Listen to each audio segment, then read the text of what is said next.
नमस्कार दोस्तों, मैं जूनियर एडवोकेट सर्वेश कुमार यादव। आज हम चर्चा करेंगे कलंदरा के बारे में। कलंदरा क्या होता है? तो दंड प्रक्रिया संहिता या भारतीय नागरिक सुरक्षा संहिता में कलंदरा का प्रावधान किया गया है। तो कलंदरा पुलिस व कार्यपालिका का सबसे महत्वपूर्ण कार्य समाज में शांति व कानून व्यवस्था को बनाए रखना है। हम अक्सर अपने आसपास देखते हैं कि जब किसी व्यक्ति के द्वारा समाज की शांति को भंग करने की कोशिश की जाती है तो उसे उस कार्य को करने से रोकने के लिए पुलिस द्वारा एक कलंदरा निकाला जाता है। उदाहरण से इसको समझते हैं। जब कोई सार्वजनिक स्थान पर हुड़दंग या दंगा करता है या दो पड़ोसियों में किसी बात पर कोई कहासुनी होती है तो अक्सर पुलिस द्वारा कलंदरा निकाला जाता है। यह दंड प्रक्रिया संहिता की धारा 107 और नए कानून के तहत भारतीय नागरिक सुरक्षा संहिता 2023 की धारा 126 और धारा 151 जो भारतीय नागरिक सुरक्षा संहिता की धारा 170 के तहत दिया जाने वाला नोटिस होता है।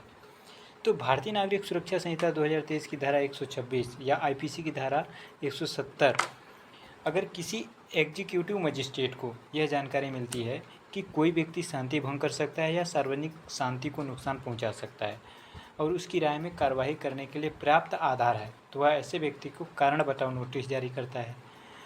1 साल तक की किसी भी अवधि के लिए, जैसा कि वो मजिस्ट्रेट को ठीक लगे, शांति बनाए रखने के बंद पत्र या बॉन्ड जारी कर सकता है या उससे पूछ सकता है कि ऐसा क्यों नहीं किया जाए। यह मुकदमा जो चलता है एग्जीक्यूटिव मजिस्ट्रेट के समक्ष चलता है, जिसके क्षेत्राधिकार में ऐसा अशांति होने की आशंका होगी या वह आदमी जिसके क्षेत्राधिकार में रहता है उसके पास ये मुकदमा चलता है।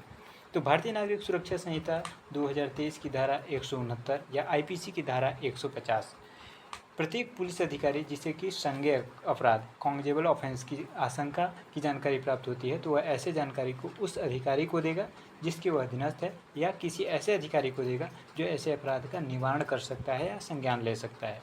भारतीय नागरिक सुरक्षा संहिता 2023 की धारा 170 या आईपीसी की धारा 151 किसी भी व्यक्ति को किसी भी संज्ञेय अपराध नॉन कॉग्निजेबल ऑफेंस में बगैर वारंट के गिरफ्तार नहीं कर सकते हैं, लेकिन पुलिस को संज्ञेय अपराध कॉग्निजेबल ऑफेंस में बिना किसी वारंट के सीधे गिरफ्तार करने की शक्ति प्राप्त होती है।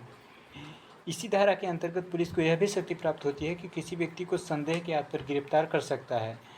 कोई अपराध नहीं किया हो, अगर पुलिस अधिकारी को यह लगता है कि व्यक्ति गिरफ्तार नहीं किया गया तो यह व्यक्ति संज्ञेय अपराध कर सकता है, तो भी शक के आधार पर गिरफ्तार किया जा सकता है। इस धारा के तहत गिरफ्तार किए हुए किसी भी व्यक्ति को 24 घंटे के अंदर पुलिस जो है कोर्ट में पेश करता है, संबंधित मजिस्ट्रेट के समक्ष पेश करना होता है। जब पुलिस किसी भी व्यक्ति को भारतीय नागरिक सुरक्षा संहिता 2023 की धारा 170 के अंतर्गत गिरफ्तार करती है तब उसे आमतौर पर एसडीएम कोर्ट में पेश करती है। जो कलंदरा 2 प्रकार के होते हैं। भारतीय नागरिक सुरक्षा संहिता 2023 की धारा 126, 169 या आईपीसी 107 और 150 दंड प्रक्रिया संहिता। इसमें आरोपी व्यक्ति को गिरफ्तार नहीं किया जाता है, उसे नोटिस भेजकर बुलाया जाता है और केस चलता है। दूसरा जो होता है भारतीय नागरिक सुरक्षा संहिता 2023 की धारा 126 व 170 या आईपीसी की धारा में बोले तो 107, 151। इसमें आरोपी व्यक्ति को गिरफ्तार करके 24 घंटे के भीतर मजिस्ट्रेट के सामने कोर्ट में पेश किया जाता है, जहां पर उसके ऊपर केस चलता है। ये ऐसे केस कहाँ चलते हैं? तो ये आमतौर पर एग्जीक्यूटिव मजिस्ट्रेट या एसडीएम कोर्ट में ही चलते हैं, यह जुडिशियल कोर्ट में नहीं चलते हैं। जमानत कैसे मिलती है ऐसे मामलों में? तो भारतीय नागरिक सुरक्षा संहिता की धारा 126, 169 या आईपीसी की धारा 107, 150 में व्यक्ति को गिरफ्तार नहीं किया जाता है, लेकिन नोटिस में दी गई राशि व समय पर मजिस्ट्रेट कोर्ट में पेश होकर जमानत लेनी पड़ती है। भारतीय नागरिक सुरक्षा संहिता 2023 की धारा 126, 170 व्यक्ति को पुलिस द्वारा गिरफ्तार करके मजिस्ट्रेट कोर्ट में पेश किया जाता है, उसको जमानत लेनी पड़ती है। कलंदरे के तहत कोर्ट द्वारा पेश होने के नोटिस जारी किए जाते हैं, उसमें जमानत राशि लिखी हुई होती है या गिरफ्तार करके जब उसे कोर्ट में पेश किया जाता है तब भी जमानत राशि बताई जाती है।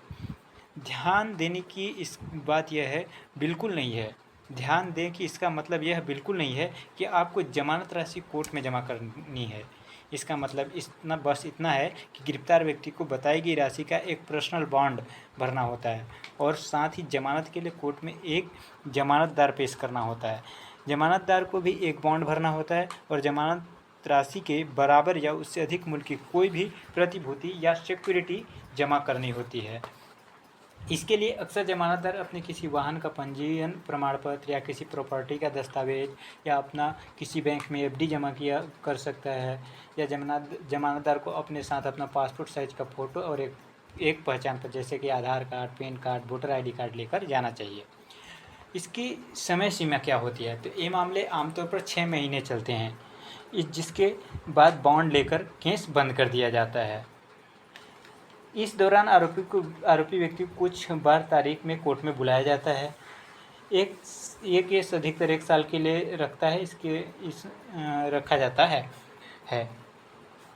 आमतौर पर कभी नहीं देखा गया कि मुकदमे कभी किसी को सज़ा दी गई हो। सरकारी नौकरी पर घर इसका कोई प्रभाव नहीं पड़ता। लोगों में यह काफ़ी भ्रम है कि भारतीय नागरिक सुरक्षा संहिता 2023 की धारा 126, 169, 170 का कलंदरा दर्ज होने के बाद उसकी सरकारी नौकरी चली जाएगी।